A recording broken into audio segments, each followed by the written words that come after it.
Hello everyone, welcome to my channel Life Science Inside Out. If you like my videos, please don't forget to like, comment, share and subscribe. Okay, in this video we will talk about immunity or immune system of our body. So what is immunity means? It means the body's defense mechanism to fight against harmful pathogens such as bacteria, virus, fungus, etc. Body's defense mechanism to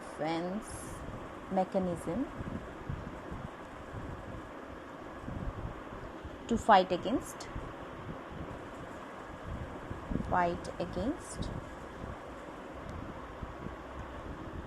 harmful pathogens.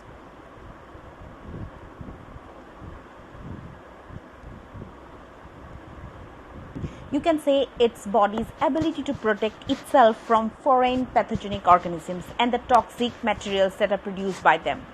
Okay, our immune system gets activated whenever there is a foreign invader inside our body. Basically, immune system can be divided into two categories. First is your innate immune system, which we get at birth. Okay, these are not acquired or learned from exposure of some bacteria or other pathogens.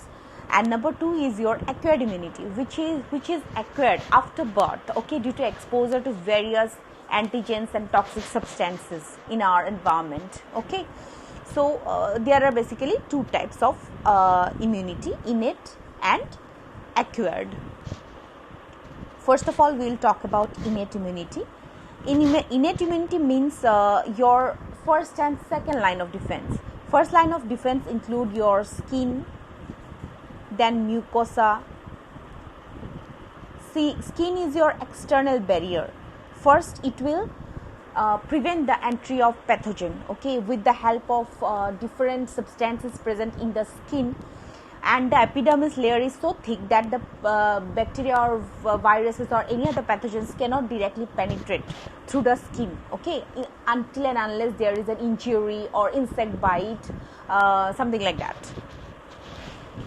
So skin will have your high salt concentration that will be present in your sweat. That will help, that high salt concentration is not at all favorable for microbes.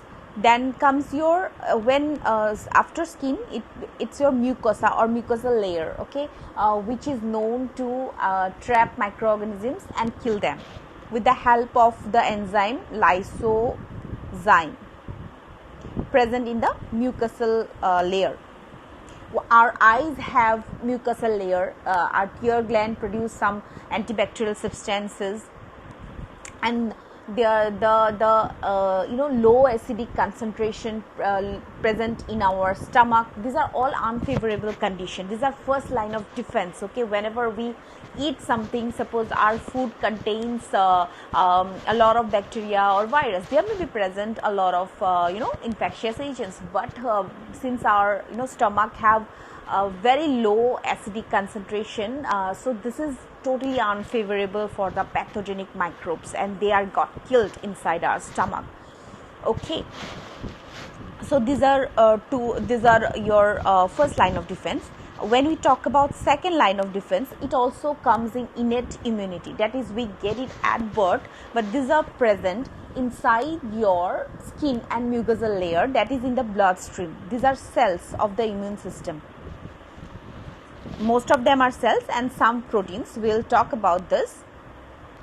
When we talk about innate immune system, there are two types of things are involved. Your cells, different types of cells, which will come into play whenever there is an infection after breaking the skin, or if you have a cut or injury, then bacteria and virus can easily penetrate into the inside your skin. So some cells and some protein will come into play, which are present in the bloodstream. Okay, these cells include your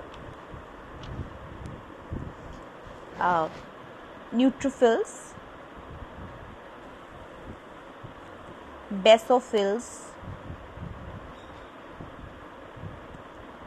macrophages, eosinophil, then comes your natural killer cells or NK cells. Then comes your last one is your dendritic cells. Oh yeah, there is another one, mast cells.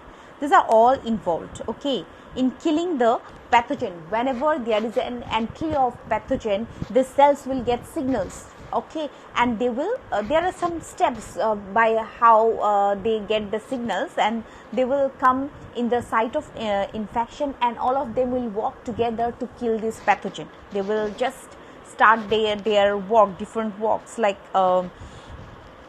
suppose your okay, I'll draw it here.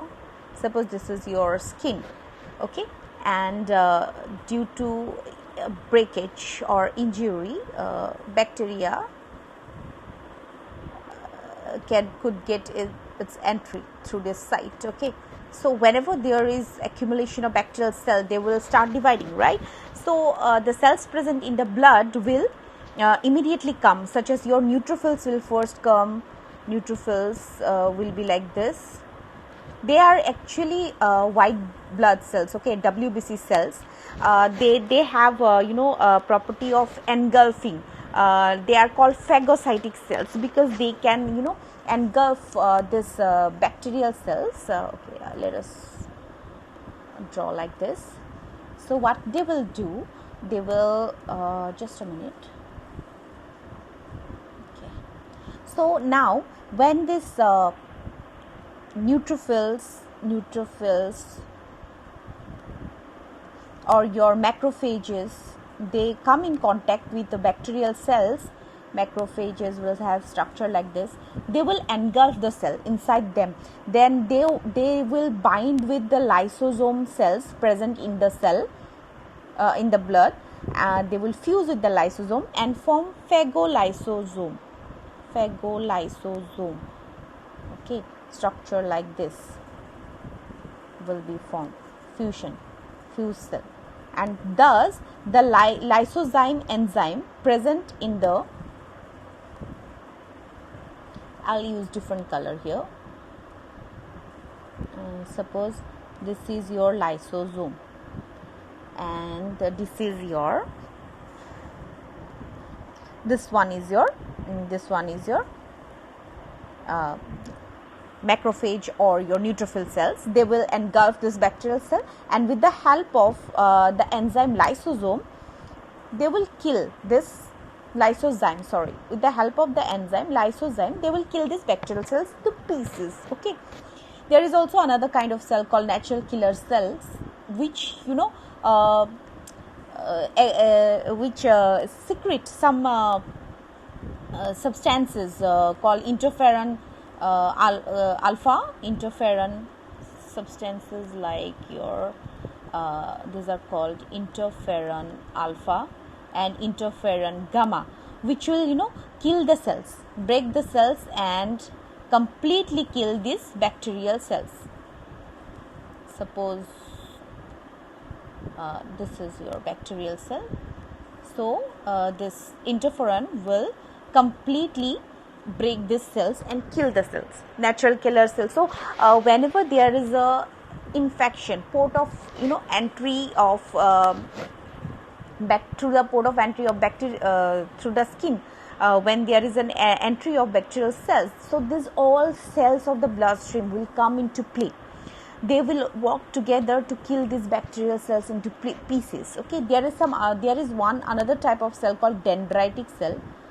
This cell look like this. The dendritic, they have structure like dendrites of neurons. So they are called dendritic cells. They will also engulf the bacterial cell inside them and kill them, eat them up. Okay, but dendritic cell and your macrophages, these are called APC. Dendritic cell and macrophages are called APC or antigen presenting cell, because besides killing them or making their pieces, these cells have some receptors where they display the, if this one is your macrophage, suppose this one is your macrophage, this will display some parts of the microorganism that they have eaten up outside in their receptors, like this. Here this will be your some portions of the organisms that they have eaten up. So ultimately the purpose of displaying this antigens, you can say this parts of this bacterial or fungal or viral particles are antigens, and the main purpose of displaying this antigens by this macrophages and dendritic cell is to activate the adaptive immunity.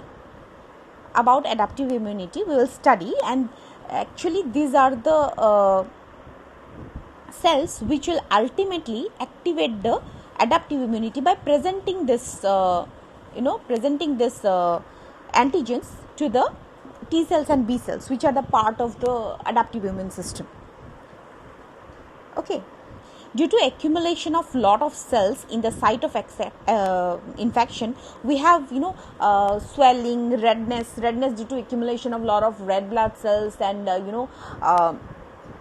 your nerve damage sometimes, something like that. So lot of cells will accumulate in this portion, so you have swelling whenever there is an infection in your tissue, beneath your tissue. So then you will have, sometimes you might have fever. These are actually unfavorable conditions for the pathogenic organism. So body arrange this unfavorable condition for the microorganism so that it cannot live inside the body.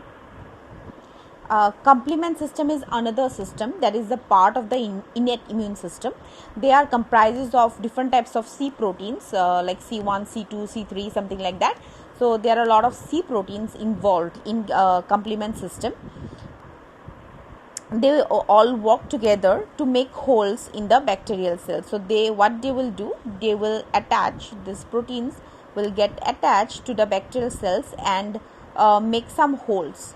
They make some pores, okay, due to which the salts and various cytoplasmic content comes out of the cells, and there is this cause leakage of the cell, and the bacterial or viral cell totally get destroyed or they are killed by the C protein. So we can see that in innate immune system two types of things are involved, like cells and proteins. So all of them come together and help to kill the pathogen immediately whenever there is entry of the pathogen. So it's an immediate response. Innate immune system is an immediate response, and it's non-specific.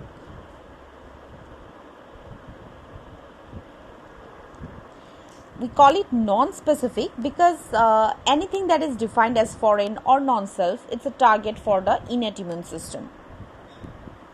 So they are non-specific. Next comes your adaptive or acquired immunity. Okay, acquired immunity can be active or passive. Active means whenever active can be natural and artificial. Okay, whenever we talk about active adaptive immunity, we talk about antigens. Okay, whenever we talk about passive adaptive immunity, we talk about antibodies. Active means whenever there is exposure to any kind of bacteria or virus, their production of their antigens results in the formation of antibodies. That is your active natural adaptive immunity. Artificial means the vaccination, the vaccine we get to induce production of antibodies. So this is your artificial active adaptive immunity. Passive means if we talk about natural passive adaptive immunity, we talk about the maternal antibodies that are received through placenta, that are passed from mother to the fetus. The antibodies that are passed from mother to the fetus, that is a natural passive adaptive immunity. And artificial means those antibodies that are injected directly into the cell. So these are two types, you can say, or two types of acquired immunity. So adaptive immunity have some characteristics. First one is your specificity. They are very much specific. Okay. They can distinguish between different antigen. They are specific for a particular antigen. So they are very specific. And second is your immunological memory is present. That means what? After infection, first time infection, they can recognize and quickly respond to the previously encountered antigen. If an antigen have already entered the body cell, because of the presence of memory cell, they can recognize the previously encountered antigen. The process is slow but long lasting because of the presence of memory cells. Okay. There is another characteristics called self and non-self recognition. That means they can distinguish between the self antigen and non-self antigen. That means the foreign particle. They can recognize the foreign particle and destroy them. That is their, one of the characteristics. The major components that play important role in adaptive immunity are antigen presenting cells, B cells and T cells. The adaptive immunity, if we talk about adaptive immunity, there are basically two categories. One is your cellular immunity and the other is your humoral immunity. Cellular immunity occurs inside the infected cells and is mediated by T lymphocytes. And humoral immunity is also called antibody mediated immunity. With assistance from helper T cells, B cells will differentiate into plasma B cells that can produce antibodies against a specific antigens. Okay. So if we talk about, this is suppose your adaptive immunity. So what will happen?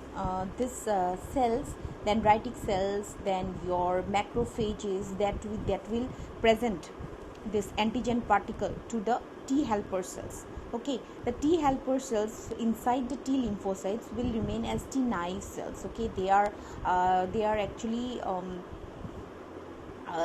after coming in contact with the antigens, they proliferate and become Th1 cells and Th2 cells. Th1 cells or T helper 1 cells release different types of interferon gamma, alpha, interleukin 12 that will again activate different types of natural killer cells and macrophages that will act upon the viruses and bacteria. Okay, they will try to stop their proliferations, like bacterial divisions, multiplications. They will act on all these bacterial cells, because bacterial or viral cells can divide in a very small period of time. So whenever they will get entrance inside this bloodstream or cell, they will keep on dividing, multiplying. So lot of cells will be required. So whenever T cells are activated, some of the T helper cells will release interferons gamma, interferon alpha, interleukin 12 that will ultimately activate natural killer and macrophages, and that will act on this different types of bacterial cells or viral cells, pathogens. Okay, they are multiplying, increasing in number. So lot of cells in the immune system will be required. Again, T helper cells will release your interleukin 2 that will activate T cytotoxic cells, okay, or cytotoxic killer cells. These are T cytotoxic cells. These are called killer T cells that will go and bind to the pathogen and will directly kill the cells. They can directly kill the cells. There will be formation of T helper 2 cells, Th2 cells, you can say, that have CD4 plus receptors. What they do, whenever T helper cells T helper cells release interleukin 10, they will produce T helper 2 cells, and these T helper 2 cells will activate the B cells, okay, with the help of interleukin 4. Here I will write okay, let me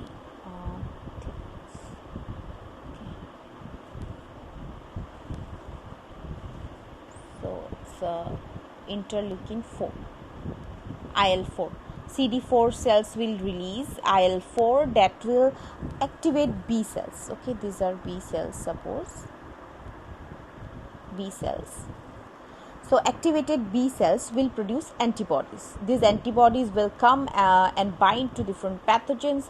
They are target specific. Okay, some they have specificity for different epitope region of this pathogens. Okay, these pathogens will have different regions. They are called epitopes, and these antibodies will bind to specifically to these epitopes. Okay, so B cells will be proliferated into B cell plasma cells. These are plasma B cells that will produce antibodies, but there will be some memory B cells will also be produced. Memory B cells that will help to recognize if a molecule, same molecule or similar molecule encounters the body next time. Okay, memory cells are required for recognition. They memorize the bacterial pathogens or viral pathogens, and whenever there is a second time entry of these pathogens, these memory B cells will act fast, and therefore there will be immediate response of the adaptive immune system.